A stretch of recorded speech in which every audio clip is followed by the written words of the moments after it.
So, and I'm just going to do them in the order that I gave them to you. Okay.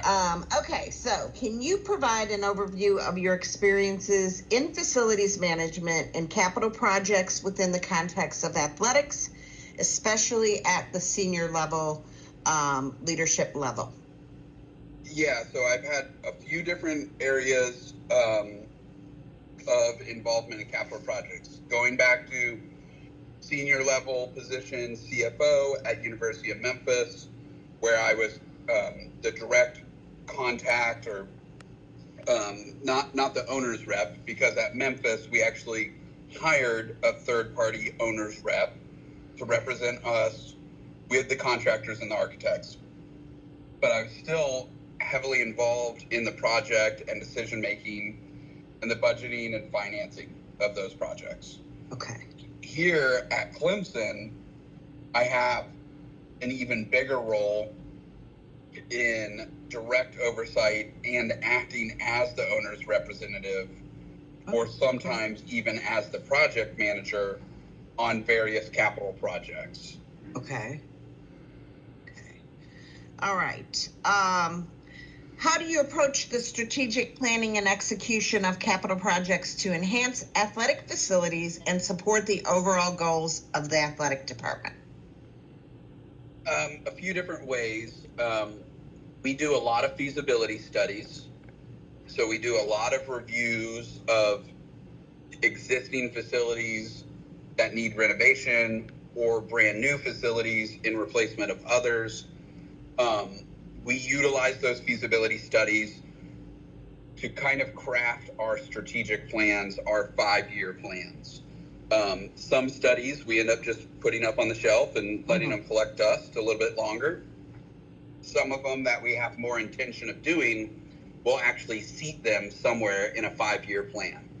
That feasibility study will give us budget, it will give us schedule, and it will give us all the details that we need to know in order to set out when we may pursue that project based on the greater strategic vision. We always say that it's a living, breathing document, and it is, and mostly just because projects get added to it, and maybe they're set for year 4, year 5 in that strategy, but by the time we get 2 or 3 years down the road, we push them off a little bit, or maybe we take them off the list completely. And sometimes we have projects that come in out of left field that we need to do in the next year, in the next 2 years, that bump other projects down the road. So the 5-year plan, the strategic vision is kind of constantly changing a little bit. Okay. All right. So not on the question list, but it just made me think about something. So the Liberty Bowl here, I know we're getting a renovation. Yeah. And I remember when I was in your class talking about the stadium and how it was constructed, and is it a tear down? It seems like we had a conversation about how budget wise, would it be better to totally tear the thing down and then bring it back up? How do you feel about what's going on here with that? Do you think that the plan that they've set up for that is going to work? Yeah, I think it's a good plan. It's a lot of the things that we used to look at that needed to be done, with a whole new press box, a new premium seating option. There's too many seats in that stadium. Like too many just general admission seats, right? And so there's a desire for more premium, and not just suites, but club boxes or loge boxes or things like that. So I think they're doing all the right things. To your question on whether to raise the building to completely demolish it or not, I would say to replace the Liberty Bowl is going to cost you $500 to $600 million nowadays. Yeah. And so, so the project that they're doing, I think, is the right move. There's always questionable whether the ROI is actually there or not for it. Right. It's probably the bigger thing. So, yeah, I got asked at one point in time to potentially consult on that project, and I politely declined. Mostly because I'm busy. Otherwise, I'd love to be involved in it. But, it's going to be a complex one, that's for sure. Right. But I think good for the school, of course. I haven't seen like plans, but you know, I hear all about it, and it does. Yeah. We do need the stadium definitely needs to be renovated in Oh yeah.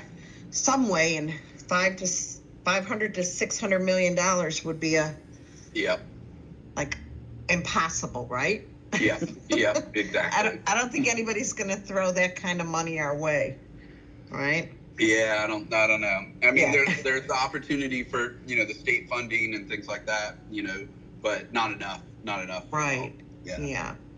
Okay, well, I didn't mean to go off script, but No, it just made me think about it, and I just remember having discussion about some things, you know, at that stadium that definitely were not maybe done the way they should have been.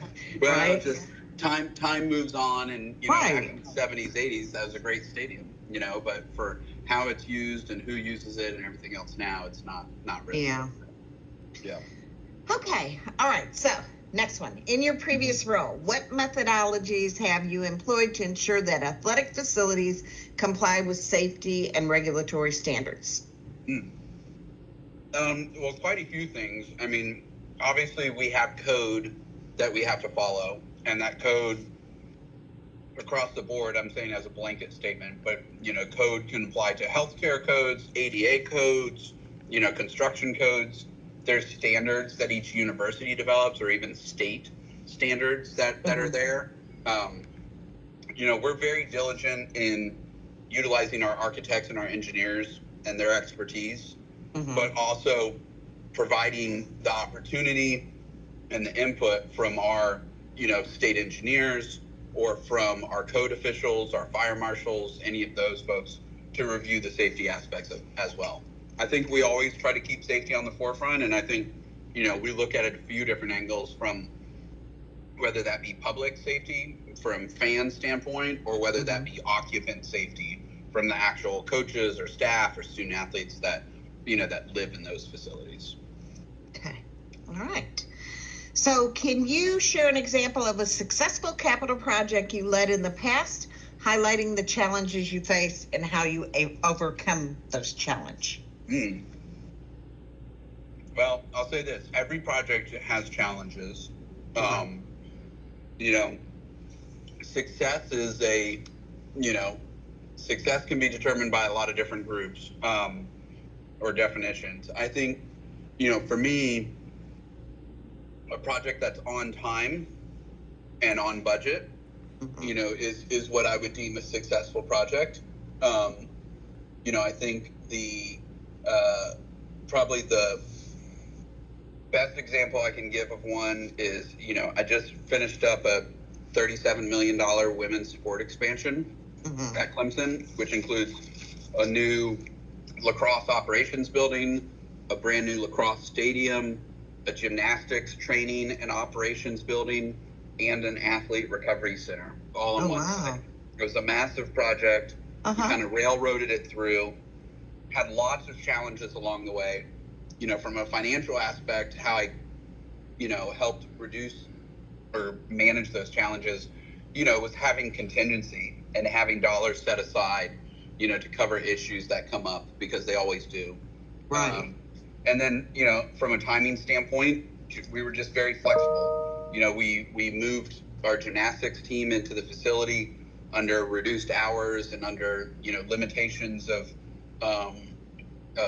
fire code and fire watch in order to utilize the facility, because, you know, some of the challenges we had with the current marketplace and HVAC systems and delays on electrical gear and things like that, you know, you can't completely fix those issues. They're still going to be there. So it's kind of, how do you work around them? How do you make the most of it?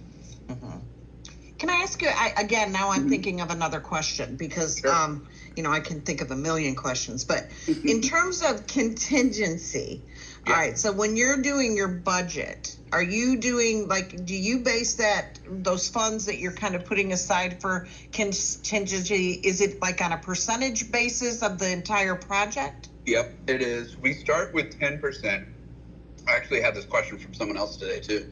We start with 10% of construction costs. So if I've got $25 million in construction estimate, then I'm gonna budget $2.5 million in additional contingency. Now, depending on where the total budget ends up at, I might have to reduce that contingency a little bit right out the gate on the front end. Let's say our construction estimate was $25 million, and I've got $2.5 million in contingency.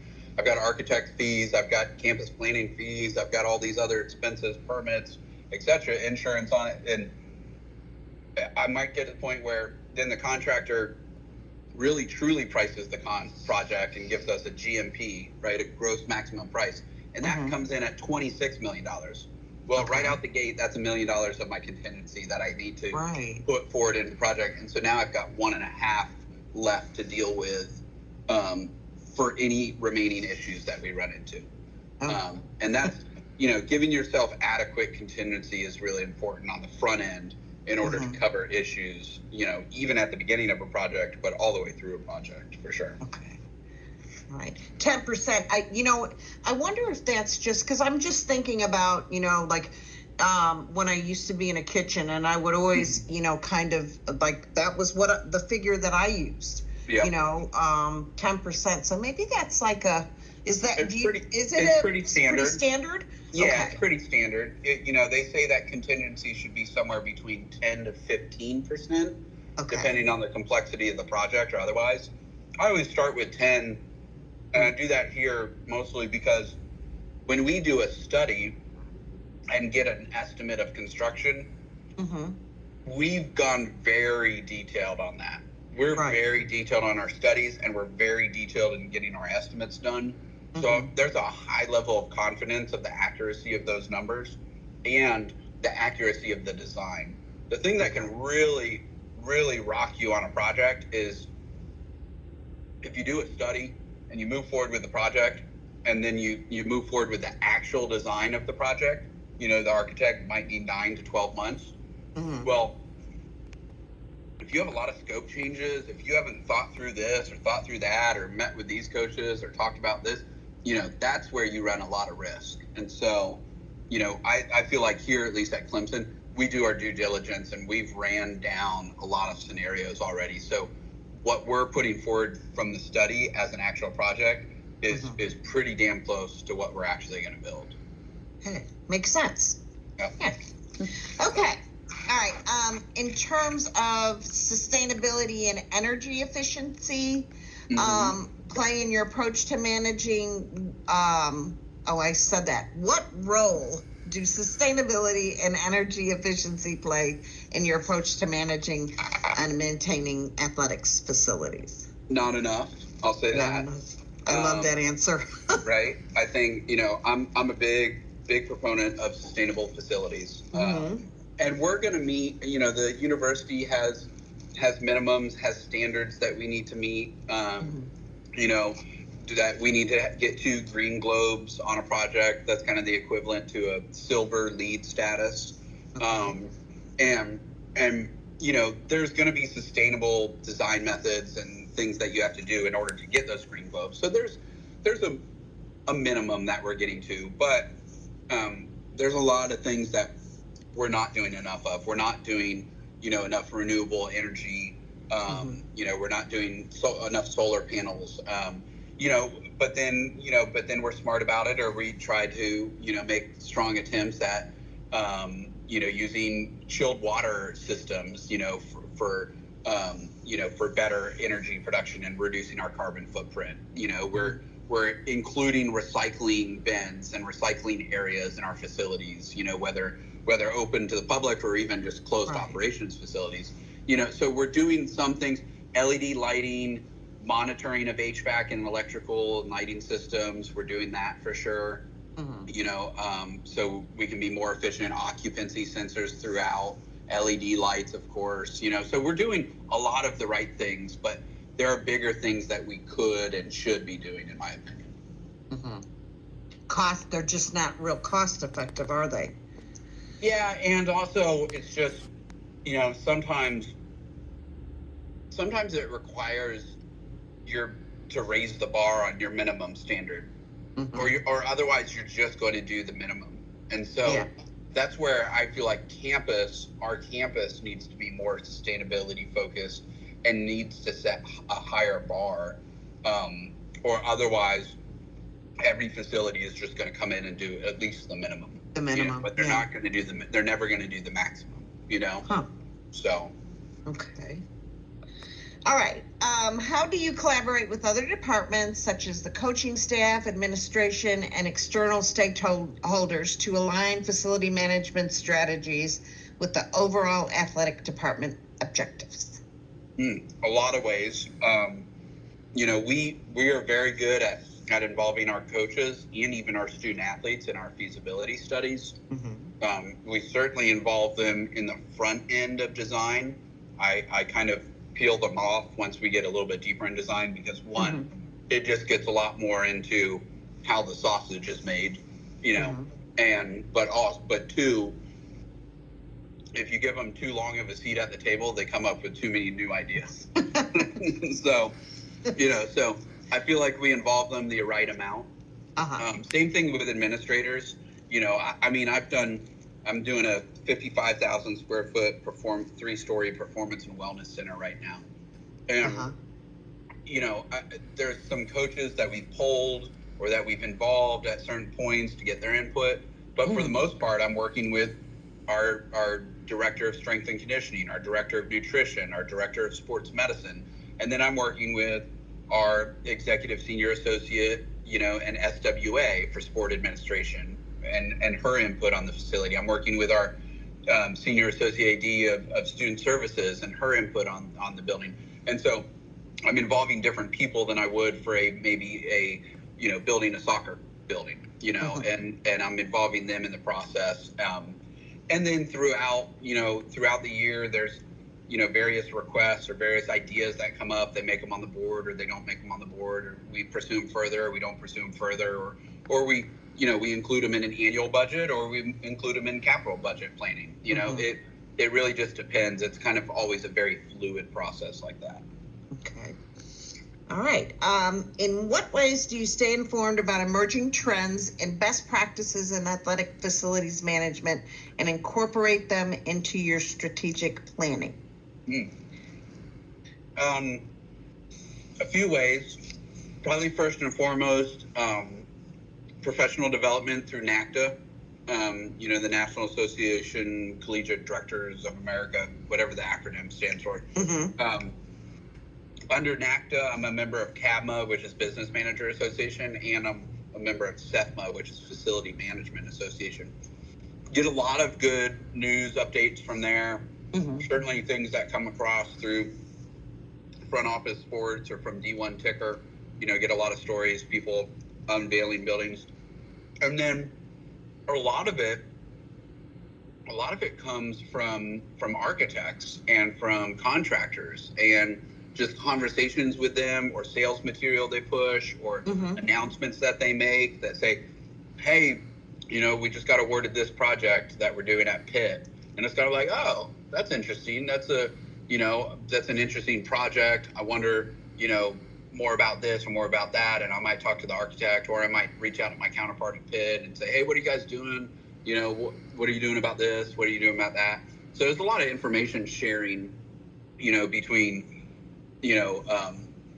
individuals like myself and between institutions, and then a lot of information sharing sometimes with some of the vendors that we work with, that are either trying to promote themselves or sell themselves, or just announce, that they're doing certain projects. A lot of times we get information that way. Okay. Everything changes so quickly nowadays, and then technology and everything. So, I think, some people don't realize how important the professional development side of it is. Yes, the right? Relationships, golly. Yeah. I think so. Yeah. Okay. Can you discuss your experience with risk management in the context of athletic facility projects? Particularly, how do you address unforeseen challenges or changes during the project life cycle? Again, from a financial standpoint, it all goes back to contingency. From a risk management standpoint of, changes in scope or otherwise. I think, you know, that's the part that I probably attempt to manage. This is where I'm not gonna like toot my own horn or anything on it, but where I think I really excel is managing people, and I don't mean that in regards to people who report to me, but instead in regards to the whole team or all of the constituents or the key stakeholders involved in a project. Okay. I'm very good at knowing when to bring people into the fold and when to take them out of the fold. And, you know, very good at knowing, you know, when to get campus planning involved on something in particular, or when to get the fire marshal involved, or when to, you know, get the Office of State Engineers involved, and when not to get them involved. You know, very, very much, you know, playing a constant, you know, shuffle game with the team. And I normally talk about the team in the greater sense of the team, which is everyone from owner and owner's rep to architects and contractors to, you know, third party or inspectors that we have to campus planning and capital projects. If I were to go down the list on a quote unquote team on one single project that we do, it's probably in the range of 40 people. And there's probably a core group within that team of, you know, 15 people. And so sometimes, you know, we have our OAC meeting, our owner architect contractor meeting. Well, that meeting has 40 people on the call. But I also have another subset meeting in the same week, either before or after, a couple days apart, where it's more of the core group, you know, and that's where like we can be a little bit more open, honest, direct, and things like that. So how I manage risk, though, I think is by managing people. That's a great answer, actually. I love that. Okay. I'm making some notes too, even though this is transcribing. Yep. Yeah, put your thoughts down while you think of. Yes. Okay. How do you foster a positive and collaborative work environment within your team, especially when coordinating with different departments on complex projects? Give me that one again real quick. So how do you foster a positive and collaborative work environment within your team, especially when coordinating with different departments on a complex project? Yeah, so that is a really good question. I think for me, I think the priority is to give kudos where it's deserved, and to ask for as many opinions or input as possible. And I feel like even when somebody has a great idea, I'm going to recognize them for having a great idea. And when we're trying to figure something out, we're going to involve as many people as possible in helping make the best decision. Not the right decision always, not the easiest decision, but the best decision that we can. And, you know, and people are still going to be upset if we decide to go this way instead of that way on something, and that's fine. But they had the opportunity to have their opinion heard, and they felt like they at least had some involvement in the project, even if we didn't go that direction. It's difficult sometimes. I think sometimes there's an individual that comes across that, you know, has a bunch of ideas, and, you know, appreciate all the ideas, you know, but unfortunately, you know, not going to go that way. And if it happens multiple times to them, I think sometimes they're probably going to struggle a little bit, you know? Right. Yeah. But I think that probably, again, the biggest point is that they had the opportunity to be heard. You know, it goes back to, you know, a gang in a room is better than one man on a mountain. So, you know, trying to involve as many people in the process is really important. I agree. I think that, you know, so the question I asked you prior, when we were talking about managing people, I mean, this question, and I guess had I known where you were going to go with it, I maybe wouldn't have put that question in, because I think that the previous question kind of, I mean, that does show how You know, you Yeah. do approach, you know, how you manage people is how those people are going to perform for you, right? Yeah, that's right. That's right. Well, and again, you know, managing people is also managing who's involved at the right time. Mm-hmm.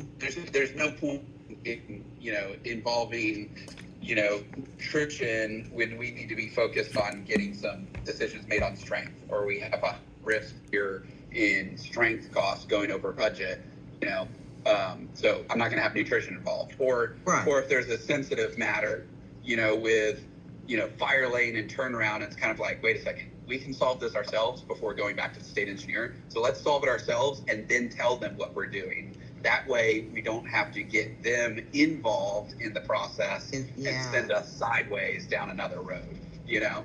So sometimes it's just, you know, it's about managing, you know, who's involved at the right times. But yeah, but I still believe a large group, a gang in a room, you know, as many opinions as possible, it, you know, leads to the best success on a project. All right. Okay. Describe your approach to preventive maintenance and long-term planning for athletics facilities to ensure they remain in optimal condition over time. Oh gosh. Proactiveness is really important. Having a very healthy and realistic budget is really important. I feel like when I was at Memphis, our maintenance budget was pretty much nil. You know, and here, you know, we probably average a maintenance budget of about $250,000 per facility per year. And we have 19 facilities, right? And so, you know, so we're probably in the average spend of about $5 million a year on just general maintenance in our buildings. And you know, and again, but using those dollars, it needs to be proactive, not reactive, because once you're reactive, you're already behind, and you're already going to have issues that get worse, and the age of the building is going to keep showing, and things like that. But it is a constant, you know, climb up the mountain when it comes to maintenance. I think we, you know, if we have to constantly stay on top of it, we have to be creative. Hey, you know what? Oh, I lost you. Are you still there? Hello? Can you hear me? Can you hear me? I can. Yeah, I got you now. I'm sorry. Okay. I was just about to tell you like a minute or two ago that I was going to say I'm in the mountains, and so my service drops to like 1 bar once in a while, but I'm okay. Okay. All good. Okay. So yeah, but that's pretty much it. You know, when it comes to maintenance, we just you have to stay on top of it for sure. Right. Yeah, you know, that just makes me think about the hotel. Because you know, I know. you already know, right? Yep, I know. I'm thinking I've seen it. You know. Yeah. Well, right now they're talking about replacing the roof, and they have patched the roof for the past 7 years. There's no telling what's going to happen when all that comes off. Yeah. You know what I mean? And they find everything down below it. Oh yeah. Yes. I'm sure. So, like, I'm doubtful whether it can be fixed. We've had that here too. You know, like our rowing facility has just been like, you know, the redheaded stepchild of our buildings, you know, for the last decade, and it's golly, we're paying for it now, you know. Oh. Okay. Did I lose you again?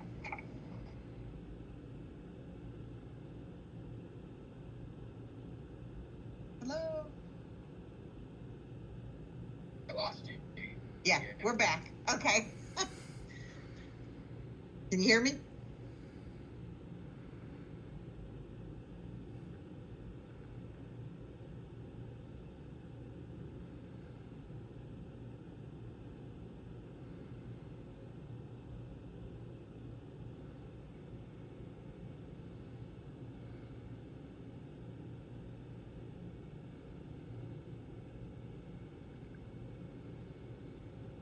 Hello?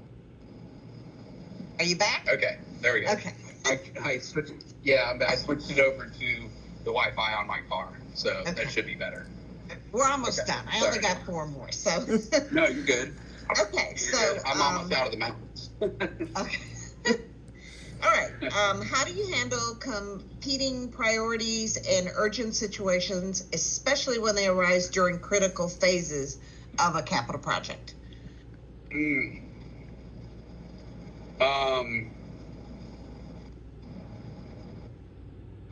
Communication is probably going to be my key one there. I think, urgent situations come up a lot. If I'm looking just singularly at a one capital project, right? If, there's going to be urgent things that come up, major issues that we run into. It's kind of like a circle the troops mentality. Hey, get everybody on this call. We need to jump on a call this afternoon. I'll tell you what, use a lot of lunch hours, use a lot of 5 o'clock, 6 o'clock calls even, depending on the severity of the situation. Very clear assigned tasks or takeaways are really important. When we circle up, then it's kind of like, all right, but we need to be clear when we leave this call or we leave this room that Terry is going to do X and John is going to do Y, and we are all going to circle back up tomorrow at 2 p.m. with an update. That's, you have to be clear in order to use time wisely in those situations.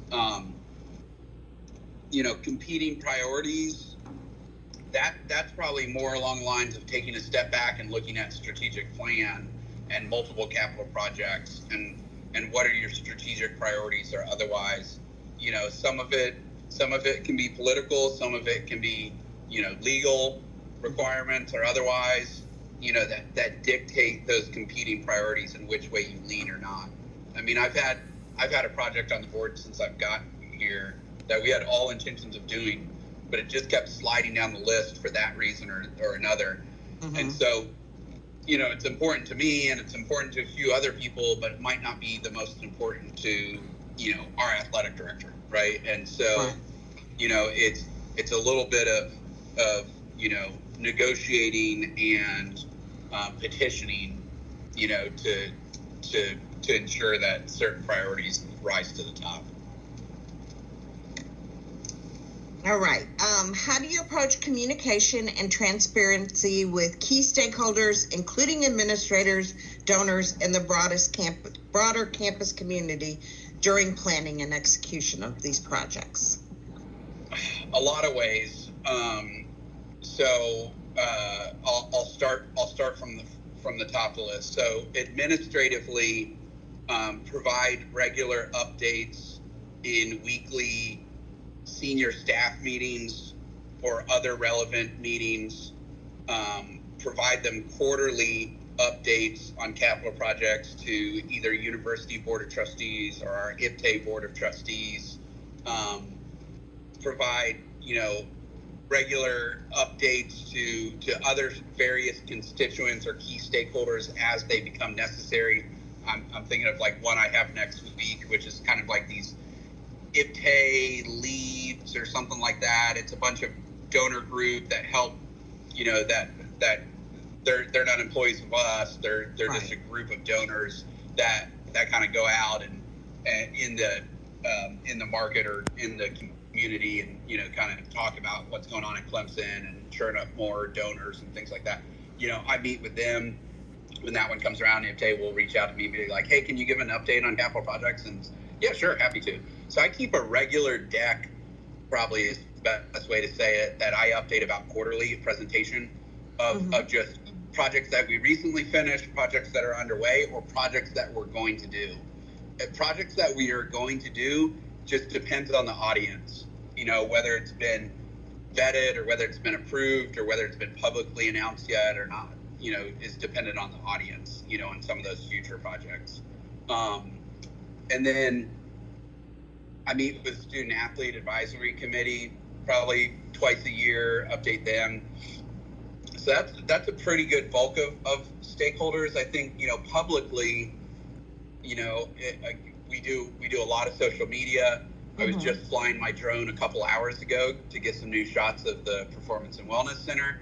Oh, wow. So they could put them out on social media, and so we do, regular cadence of, updates or announcements there. We have a webcam that we put on all of our construction projects. So we have live webcams available. Oh, wow. That's wonderful. Yeah. And so we do a lot of things like that to, whenever we're doing a major project, we have a micro site on our website that, has all the renderings and all the information on it and things like that. So there's a lot of different ways that we get the information out there. And we're normally very, very forthcoming, very public about our projects. Right. Now, I'm going to go look on your social medias and look at the wellness center. Yeah. There's I think they're dropping the photos today. So. Okay. I'm going to go look at it. Yeah. Okay. Can you share your experience with managing budgets for capital projects, including your ability to stay within budget constraints while delivering high quality outcomes? So you maybe already answered this, Eric.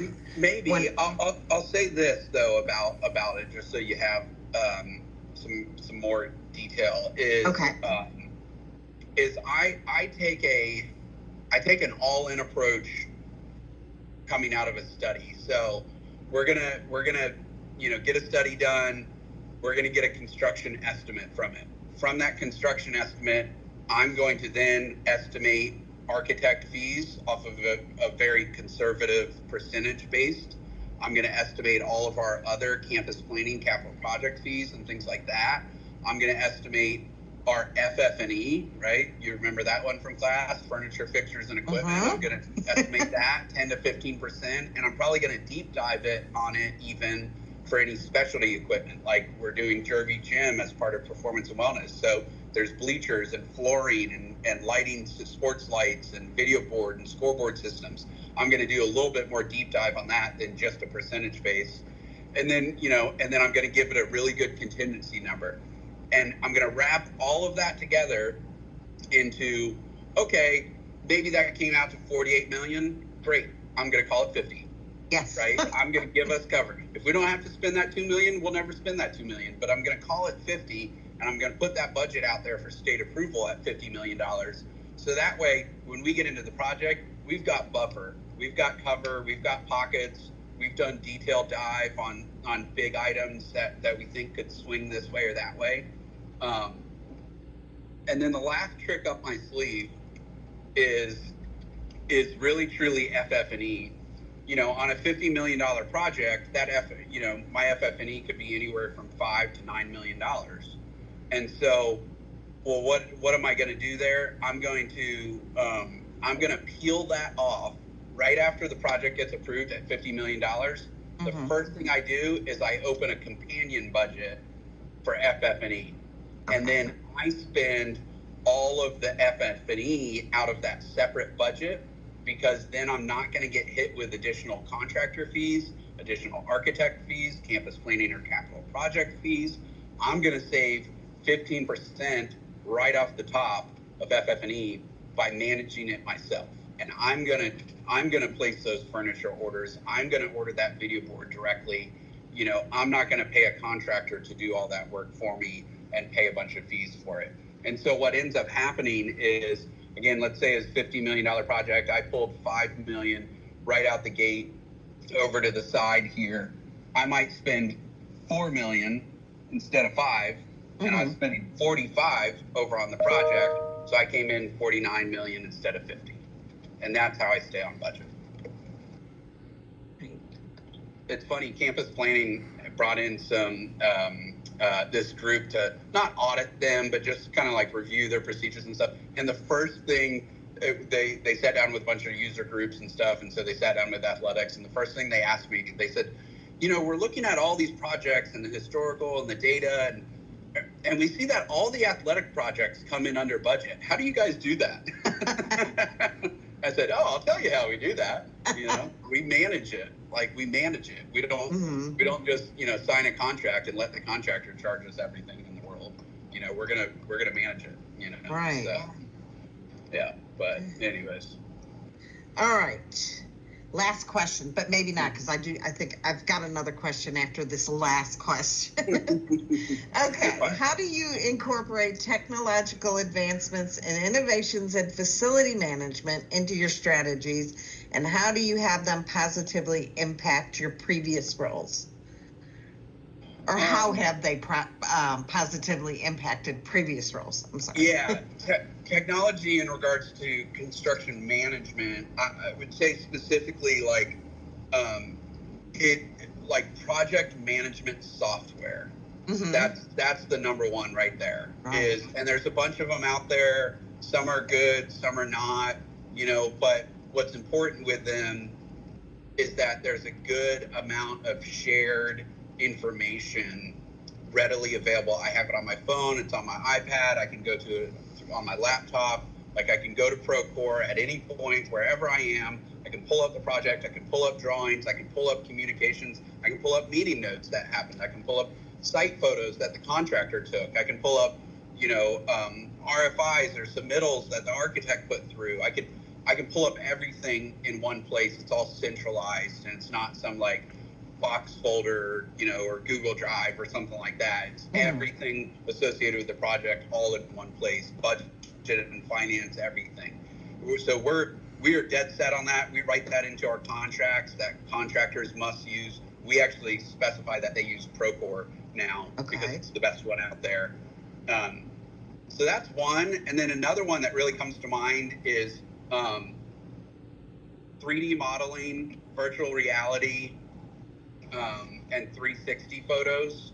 So I'm a big one on this. I'm a big proponent of this. I own a VR goggle headset, right? That Athletics has purchased for me, right?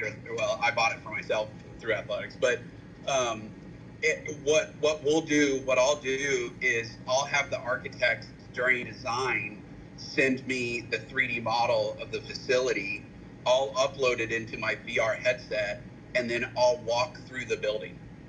Or I'll have user groups walk through a specific space. Like, hey, I'm setting up a meeting with nutrition. I'm bringing the VR headset. I want you to throw it on. I'm gonna have it up on the TV so I can see what you're seeing. I'm gonna walk you through the building, and I'm gonna ask you, how do you feel about a TV right there?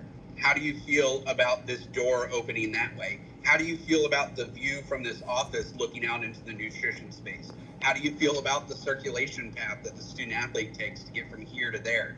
You can walk that path and tell me what you think about it, right? So we, rather than just looking at blueprints, rather than just looking at lines on a paper in a bird's eye view, we can get into a building during design and make changes way before we ever put a shovel in the ground. And it's really important, and it's really good for risk management. It's really good for reducing any future scope changes, that they walk through the building during construction and they're like, oh, I wish we would have had this wall there instead of here. We can do that on the front end now. And so that's really important. And the other one that I mentioned was 360 photos. We require our contractors to take 360 photos from specified locations on the blueprint throughout the life of the project, whether they do it weekly or bi-weekly or whatever. And essentially, when we get to the end of a project, and I've had this happen before, like softball stadium, we had to get in and do some work. A couple of years after the stadium was done, we're gonna cut a hole through this wall. Well, what's in the wall? Well, we can look at plans, or I can look at 360 photos. I can go to that exact shot. I can rewind it in time, and I can see that wall being physically built in front of me based on those historical photos. So I can determine exactly what's in that wall. Wow. So it's just really good record keeping from a technology standpoint that makes everything available at our fingertips, and it takes the guesswork out of everything, I never really thought about the VR headset and how, like, that would have been something that I wouldn't have thought about, but that's brilliant, actually. Yeah, it's really cool. Actually, one of my architects has really jumped all in on it too, to the point where they actually do design work in VR now. So they'll put on VR headsets, and there's an architectural program out there in VR that they can upload the model to, and then they can move walls and windows and doors in real time in the model while they're in virtual reality. And you can have one of them can be inside the building moving things, right? And they're 6 feet tall inside the building, and another person is outside the building moving things, and they're 6 feet tall outside the building, but it makes them look like they're 600 feet tall. It's the wildest thing. And they can all work in real time together. It's really, really impressive. It's definitely the future. Yeah. Oh my gosh. That's like exciting. That kind of stuff is very exciting to me, because it's really cool I think it is something that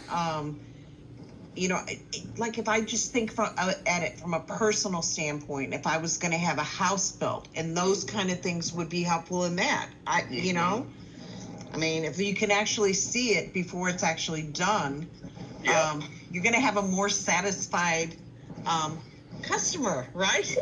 I've actually seen a really cool one before in the residential section, where they've taken like a big warehouse, and then they use projectors from the ceiling pointing downwards, and it projects the blueprint on the ground in full scale, so people can walk around their home by physically walking around on the blueprint that's being projected on the ground in order to get a feel for the space.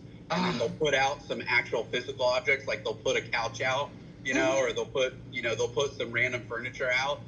There'll be a bed, so you can like get a feel for where the walls are in relation to the bed and things. Yeah, it's pretty cool stuff.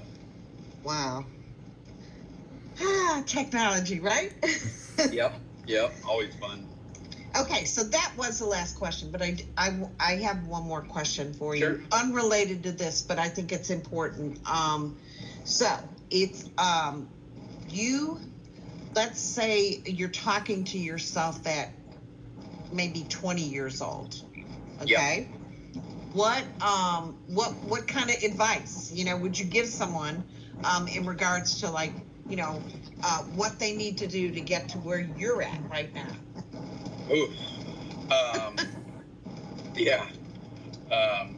It's funny, this came up today too. I was walking on campus with someone. We were going to a meeting, and I had never been over in that area before. We passed by the packaging science department, and I said to him, man, if I could go back in time, that's the degree I would get right there. Packaging science. I was like, those guys make like 6 figures a day out of college, But anyways, no, I certainly don't regret, the path that I've taken and been fortunate to be on. I think for me, I would probably say absorb as much information as possible. It's better to know a little about a lot of things than a lot about one thing. I think, it's important to get as much experience in as many different areas as possible, because it gives you the ability to understand where different people are coming from on different things. And so that's always something I firmly believe in, that I'd probably tell my 20-year-old self to do. It's what I feel I've done right in that way. As far as I don't know what I would tell my 20-year-old self to do differently. I'll say that. Well, that's a good thing, actually, because that means that you did everything the way that it needed to be done, right? Yeah. Or maybe just, invest in Apple or something like that. I don't know. Well, that's kind of cheating, right? Yeah, that's right. Absolutely. Okay. All right. Well, I think that's everything. I appreciate you taking an hour out of your day to talk to me. Absolutely. You're the first person I thought about. I know I put that in my email when I sent it to you, but I really feel like, even though I was only in one class with you, I learned so much from you. I appreciate that. I couldn't think of anybody else that I would rather sit down and talk with and kind of, have you tell me what we need to do. Yeah. To get to where we need to be, right? Yeah. No, I appreciate that. You asked all the right questions. I'll say that. Well, look, it took me. I was like, just what do I want to ask? And I didn't want them to be like standard questions, and Yeah. Okay. All right. Well, I'm gonna let you go. All right. And again, Eric, I really appreciate it. Absolutely. You need anything else anytime, you know where to find me. Okay. All right. Have a great weekend. You too. See ya. Thanks. Bye. Bye.